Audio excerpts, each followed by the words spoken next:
নমস্কার, good morning. কেমন আছো সবাই? আশা করছি সবাই খুব ভালো আছো। আমরাও ভালো আছি। ছেলেকে দিয়ে দিলাম টিফিনে সকালে ফ্রাইড রাইস আর ডিম সিদ্ধ। আর তারপর আজকে যেহেতু বৃষ্টি পড়ছে, গাড়ি নিয়ে দিতে গেল স্কুলে।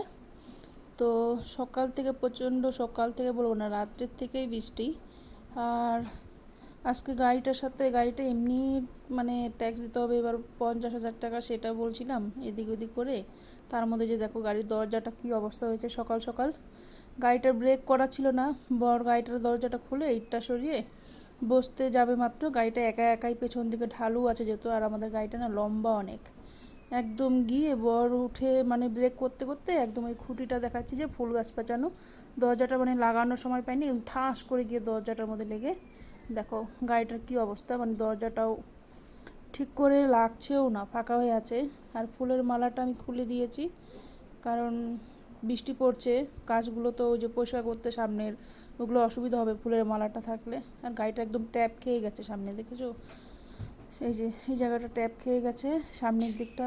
মানে কি বলবো, যখন টাকা যায় না যেতেই থাকে। এই দেখো গাড়িটা ঠিক মতন লাগছেও না, মানে সেট হচ্ছে না, ফাঁকা হয়ে আছে অনেকটা। আর টেনে মানে জবরদস্তি করে লাগাতে লাগছে। তো এটা আবার বানাতে কত টাকা লাগবে কে জানে।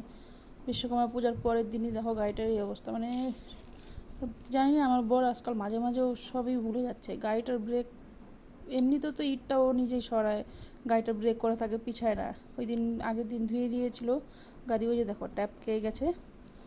তো কি বলবো আর, গাড়িতে বসতে বসতে গাড়িটা একা একাই, আর আমাদের বারান্দাটা ঢালু যেহেতু, লাগাতে লাগাতে দরজাটা একদম ঠাস করে আমি শব্দ পেয়ে দৌড়ে বের হয়েছি। আর তারপরে এই যে ঠাকুর ঘরটাও তোমাদের সাথে একটু শেয়ার করে দিলাম। কী আর করা যাবে, সকাল থেকে এই গাড়িটার জন্য মনটাও খারাপ। ওটা বানাতে আবার কত টাকা লাগবে, এমনি পুজো চলে এসেছে এক খরচা, গাড়ির ট্যাক্সের এক খরচা, কী বলবো। আর রান্না করব সয়াবিন আর যে ধুন্দুলের তরকারি অনেকগুলোই ছিল, কচি কচি বেশ। ওটা পেঁয়াজ আর লঙ্কা জিরা গুঁড়া টুড়া দিয়ে মাখা মাখা করে ঝাল ঝাল করে ওটা করব। আর কোয়াশ আর আলু দিয়ে সয়াবিন করব। তো ভাত হয়ে গেছে, ছেলেকে এখন যাব স্কুল থেকে আনতে। বরের আর্জেন্ট মালবাজার যেতে হয়েছে, তো আনতে যেতে পারবে না, এই সপ্তাহে ওরই আনতে যাওয়ার কথা থাকে। তো আমি এই সমস্ত কিছু রেডি করে সয়াবিনটা গরম জলে একটু ভিজিয়ে ধুয়ে টুয়ে ছেলেকে আনতে যাব। ছেলেকে নিয়ে এসে তারপরে রান্না করব।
চটি আনছো কেন? এখন তো বৃষ্টি হচ্ছে না, চটি আনবো।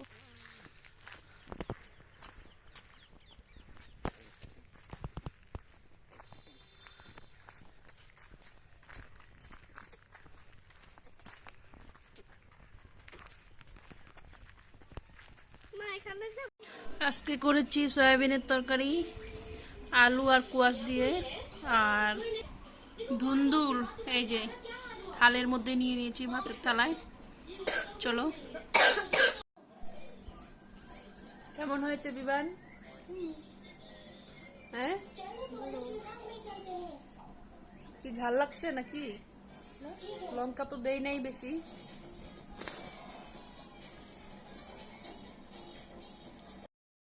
ভাবলাম বিকেলবেলা একটু ঘুরতে বেরোবো, কিন্তু মেঘগুলো দেখে তো প্রচণ্ড ভয় লাগছে। আর এই দিকটা দেখো কি শুধু আলো, মানে সূর্যের আলোর মতন লাগছে, আর চারপাশে এরকম মেঘলা ওয়েদার।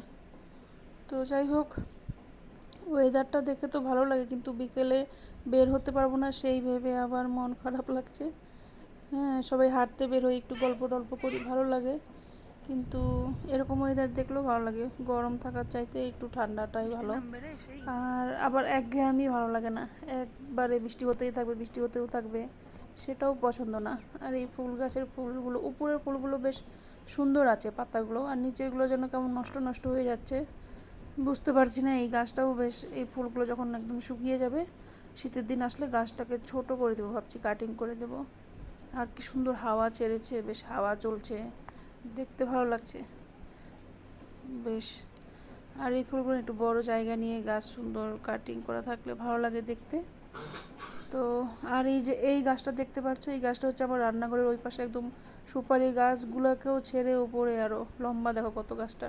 তো আমার এই গাছটা দেখে খুব ভয় লাগে মাঝে মাঝে, কোনো ফলের গাছও না, কোনো ফুলের গাছও না। তো যদি ঝড়ে যদি পড়ে, আমার ঘরের ওপরেই পড়বে একেবারে, যদি বাই চান্স পড়ে অবস্থা শেষ, এই ভেবে আমার ভয় লাগে। আর কৃষ্ণচূড়া গাছের ডালগুলো উপর দিকে না গিয়ে নিচের দিকে আসে, নিচের থেকে দেখো পাতাগুলো একদম মাথায় লাগে, এদিক ওদিক যাওয়া যায় না, কিন্তু পাতাগুলো একদম তেঁতুল পাতার মতন লাগে। ফুল হলে হয়তো আরও সুন্দর লাগবে।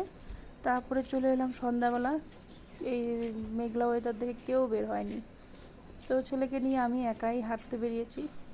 তো মোবাইলে যতটা অন্ধকার দেখাচ্ছে ততটা অন্ধকারও না, মানে ভালোই বোঝাই যাচ্ছে 6টার দিকে, কিন্তু মোবাইলে একদম অন্ধকার লাগছে, বোঝাই যাচ্ছে না। আমার ছেলে মনে হয় দৌড়ে আসছে, কিন্তু মোবাইলে কিচ্ছু দেখা যাচ্ছে না, দেখো অনেকটাই অন্ধকার, আমি জানি না, বুঝতে পারছি না। তো চলো, কি আর করা যাবে, চলো এরপরে। আর হ্যাঁ, পাশের কোয়ার্টারে আজকে যে ও দিদির সাথে যায় স্কুলে, ওর বার্থডে, তো সেখানেই যাবে ছেলে। এই যে বার্থডেতে গিয়েছিল, ও এসে পড়েছে, বাচ্চা বাচ্চারা মিলে পড়েছে। ভালো মজা করলাম। পাশের বাড়ির কোয়ার্টারে ওর দিদির আজকে বার্থডে ছিল, আমি পার্টি করে আসি, পার্টি। তাই খুব মজা করলা? হ্যাঁ, অনেক মজা করলাম। ঠিক আছে। কালকে ছেলের স্কুল যেহেতু ছুটি, আজকে সেই কারণে এই যে দেখো ঘরেই কাপড় মেলে দিয়েছি, ফ্যানের হাওয়াতে সব শুকিয়ে যাবে রাত্রেবেলা। নাইটিগুলো পরে একটু আর একটু ওইদিকে টেনে দিব রশিটায়, দড়িটায়। তো চলো, খাওয়া দাওয়া হয়ে গেছে রাত্রের। মোবাইলের চার্জও নেই বেশি, ঘুমও পাচ্ছে, এখন ঘুমাবো। 11টা তো দেখলে বাঁচতেই নিল। ছেলে আসলো এখনই টয়লেট থেকে, ওর জন্য বসেছিলাম। তো পাশের কোয়ার্টারে গিয়েছিল বার্থডেতে, এখান থেকে মিষ্টি টিষ্টি কি খেয়ে এসেছে, কেক টেক, আর বাড়িতে এসে তেমন ভাত খায়নি, আমরা খেলাম। আর ভিডিওটা এই পর্যন্তই, ভালো লাগলে অবশ্যই লাইক করো, সাবস্ক্রাইব করো, কমেন্ট করো। তো ভিডিওটা বেশি বড় করতে পারলাম না, কি দিব ভাবছি, কিছুই তেমন শেয়ার করতে পারলাম না। কালকে একটু ভিডিওটা ভালো করে দিব, কালকে যাব এক জায়গায়, তো কালকে চেষ্টা করব ভিডিওটা ভালো করে দেওয়ার। চলো, টাটা, গুড নাইট। টাটা।